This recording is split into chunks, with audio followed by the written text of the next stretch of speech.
Restaurant স্টাইলে বাসায় বসে রেস্টুরেন্টের ফিল নেওয়ার মজাই কিন্তু আলাদা। আসলে বাসায় যেকোনো কিছু করে খেতে এটার মজা কিন্তু সত্যিই আলাদা হয়ে থাকে। আমরা সবসময় চাইলেও কিন্তু রেস্টুরেন্টে যেতে পারি না।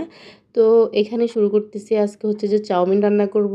তো চলো রেসিপিটি শুরু করা যাক। সো হ্যালো আসসালামু আলাইকুম। দিস ইজ আখি। Welcome back to my new blog.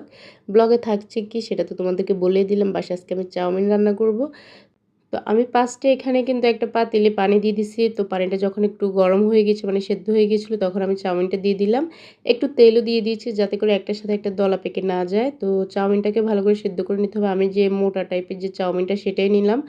আর এটা আসলে মিক্সড করে করা যায়। তোমরা চাইলে কিন্তু এটাতে তো নুডলসও দিতে পারো, তারপরে পাস্তাও দিতে পারো। সবকিছু মিক্সড করে কিন্তু চাউমিনটা করলে আসলে মজা লাগে। আর এখানে আমি চাউমিনের জন্য সব রকম ভেজিটেবল কেটে নিয়েছি। এখানে আলু নিয়েছি, পেঁয়াজ নিয়েছি, টমেটো নিয়েছি, গাজর নিয়েছি। তো যে সবজিগুলা হতে একটু বেশি সময় লাগবে সেটাই কিন্তু আমি ফার্স্টে দিয়ে দিচ্ছি। আলু, গাজরটা আগে দিয়ে দিচ্ছি। টমেটোটা দিয়ে দিলে এখন সাথে, সাথে পানি বের হয়ে যাবে যার কারণে টমেটোটা এখন দেই নাই। তো ফার্স্টে আমি আলু, গাজর যেটা সেটাই ভেজে নেব।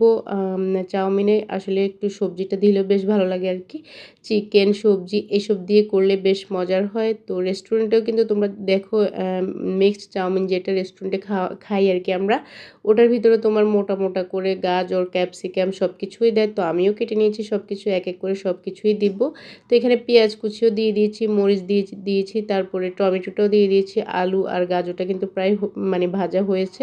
দেন আমি এখানে ক্যাপসিকামও দিয়ে দিচ্ছি। আমার কাছে আজকে বাসায় সবুজ ক্যাপসিকাম যেটা ছিল সেটাই দিলাম। তো সবজিগুলোকে আমি এখন চুলাটা বাড়িয়ে দিয়ে কিন্তু ভালো করে ভেজে নিব আরকি। চুলা কমিয়ে দিতে গেলে এগুলা থেকে পানি বের হয়ে যাবে, বেশি সেদ্ধ হয়ে যাবে। বেশি সেদ্ধ হয়ে গেলে খেতে আবার মানে ভালো লাগবে না। তো এখন আমি এখানে যে চাউমিনটা সেটা আসলে ছেঁকে যে ঢেলে রাখছিলাম সেটাই দিয়ে দিলাম। আর দেখো এগুলা কিন্তু দলা পেকে যায় না যেহেতু আমি তেল দিয়ে দিয়েছিলাম কিছুটা যার কারণে আর দলা ধরে নাই আরকি। তো এই চাউমিনটা খেতে কিন্তু বেশ মজার হয়। বাসায় আমি যতবারই এটা করি ততবারই সবার মুখে আসলে অনেক ভালো রিভিউ পাই আরকি। সবাই বলে অনেক প্রশংসা করে যে না চাউমিনটা বেশ মজার হয়েছিল। বিশেষ করে আমার আম্মু অনেক বেশি পছন্দ করে আমার হাতের এই চাউমিনটা।